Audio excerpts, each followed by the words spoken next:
Hello everyone and welcome to Brilliance Online Edu Classes. This is Shraboni Chatterjee and today I am here with a very interesting story from the curriculum of class 11. And the name of the story is Birth, written by A.J. Cronin.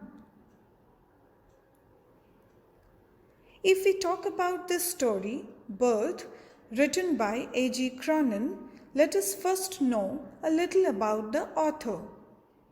A.J. Cronin in full Archibald Joseph Cronin was born on 19th July 1896 in Scotland and he died in January 6, 1981.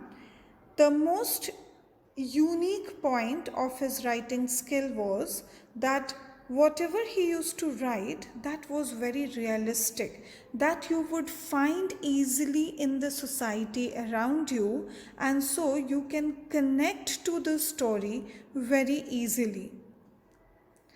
If we talk about the characters of the story, the prominent protagonist of the story is Dr. Andrew Manson, who was a doctor working in the mining town of Blenheim. How was this character? The character was very optimistic. Initially, it was shown that he was a little doubtful about marriages. He was an analytical person who used to analyze everything. He was very patient. He showed extreme patience during the labor and later. So in the story, you will find that how he showed his patience. So this is the protagonist, Dr. Andrew Manson. Going ahead, the second character, Joe Morgan, a mine worker who was a very loving and caring person. He was a little escapist because you will find that in the story when there was a problem, he was not having that guts to face it. So he tells Andrew Manson to take care of his wife. The story is all about how Dr. Manson gets the delivery of Joe Morgan's wife easily, though there were a lot of complications. And this fellow, Joe Morgan, he was an escapist. He was not able to face the situation. So he moved from the situation, giving all the responsibility to the doctor. He was optimistic and he was trusting. So he trusted Andrew that he would take care of the situation very nicely. Other characters are Suzanne Morgan, that is Joe Morgan's wife, again a very loving and caring lady and even sacrificing because she made it clear that if at all a situation comes that either she has to be saved or the child who would be born, then the child should be preferred. Then Suzanne's mother, Joe Morgan's mother-in-law, she was a very experienced lady. She was quite diplomatic. The way she tries to retain the doctor at her house, offering him a cup of tea, and she had a good presence of mind also.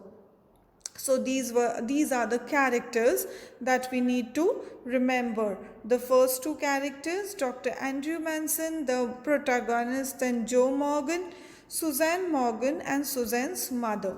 So these are the characters.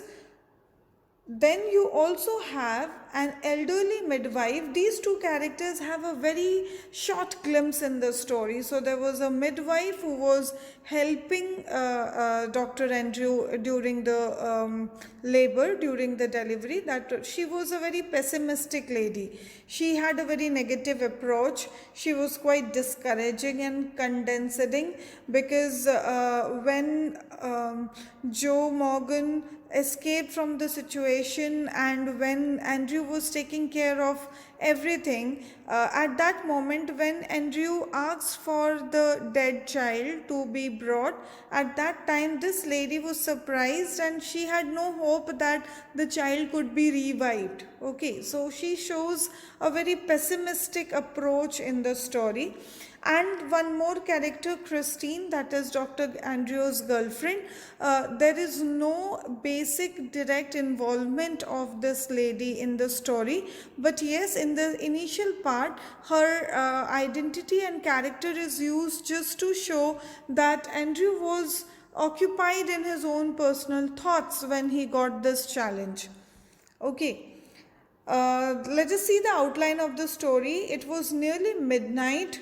Dr. Andrew Manson found Joe Morgan waiting for him when he reached home. So it was quite midnight. Dr. Andrew Manson came back to his house and found Joe Morgan waiting. And the reason for waiting was his wife was expecting a child, and that too after 20 years of marriage. So there was a complication.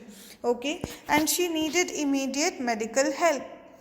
They both set out for Morgan's house. Mrs. Morgan's mother and the nurse was there beside the patient. Andrew went ahead with the process. Initially he waited because he checked the lady. He found that he has to wait. So initially he waited, and then the time came, and he moved ahead and started with the process of the delivery. Somehow with all the treatment and medical assistance that he could provide, the child was born. Okay, but when the child was born, he understood that there were complications. The child was lifeless. Now he had to make a decision that whether to save the child or to save the child's mother, because her condition was also not good. Okay, so there was a dilemma that the doctor faced. He gave the child to the nurse and turned his attention towards Suzanne Morgan. So this is the quick decision making that we have to do in our life. There would be situations when we have to opt for. Both the things are important, but we have to opt for. So here he opted for the mother first. Okay, Suzanne lay collapsed. She was almost pulseless. He immediately injected a medicine, and after some time, with a little effort, she was out of danger. So the first part was taken care of. Then he asked for the child. Right now, here, as I was discussing about the nurse pessimistic approach, that she felt no pulse, she felt that the child was lifeless, means dead. So she kept the child just with the old newspapers, I mean no warmth at all. He immediately pulled out the newspapers. The child was perfectly formed. It was a male child. The body was white and soft, but the child was suffering from asphyxia. What is asphyxia? That is lack of oxygen. So children, when a child is born, and with that loud cry, actually the lungs start functioning, because inside mother's womb the lungs need not function. So with that loud cry, actually the lungs start functioning and the child gets the oxygen, okay, after coming to the world. But this child was suffering from asphyxia, right? So the lungs didn't get that stimulus to start.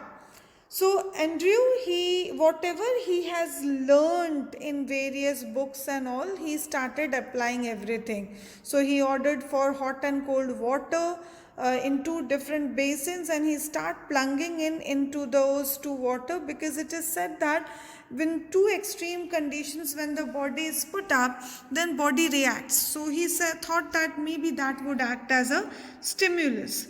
15 minutes passed, nothing happened. So he was getting overcasted with the sense of defeat, but he didn't give up at all. He again went on rubbing the child with a rough towel. Then he kept crushing and releasing the little chest with both of his hands. So whatever he could and he had learned, he started everything, and then a miracle took place. The child gave a short heave, and then he was gasping now deeper and deeper, and suddenly the lungs start functioning properly, and that white lifeless child started turning pink, and then the child gave a cry, and this means that the lungs has started working properly. Andrew gave the child to the nurse and came out of the room. He was feeling very relaxed, because he had the responsibility to keep up the trust and hope of Joe Morgan, and he was feeling relaxed that he could do it. Outside stood Joe. He was very much relieved. Both the mother and the child were safe and sound. So what is the message? The message is that first and foremost thing, when Joe Morgan was waiting at that time, Andrew was actually very much occupied in his own personal thoughts. He was thinking about the marriage relationship, how much will it work and not. So he was disturbed. But when it came to professional life, he didn't mingle his professional and personal profile. So the first message is we must not mingle our personal and professional life. Second, decision making. I told you that in life there would be situations wherein you need to opt. Right. Now, both the things would be equally important, but still you need to opt. As you saw how Andrew had to opt for whom to save, the mother and or the child, and he took a decision. Third important point, not to give up easily. We read the story, we saw how he was giving up various mode of treatment, whatever he knew. And though he was not getting success, but he was trying and trying. So that is very important, not to give up. And last but not the least, contentment due to our actions. This is very important, children. We may fool anybody, we may flatter anybody, but we cannot fool ourselves. We cannot flatter ourselves. After doing wrong, I cannot tell myself that, oh, it was wonderful, you need not worry about it. I can do it with others, but not with me. I will get the sense of satisfaction of my own action because I know the best what is the truth. Right? So the fourth message is very important, that is contentment due to our actions, which Dr. Andrew experienced after doing something good for someone's family. Right? So these are the four important points which we need to remember. Right, children? So now when you will read this story, it will be very easy for you to understand that what is the theme and what is the basic extract that you can take from the excerpt. Right, children? So read the story properly and you will understand it in a much better manner. Thank you, everyone.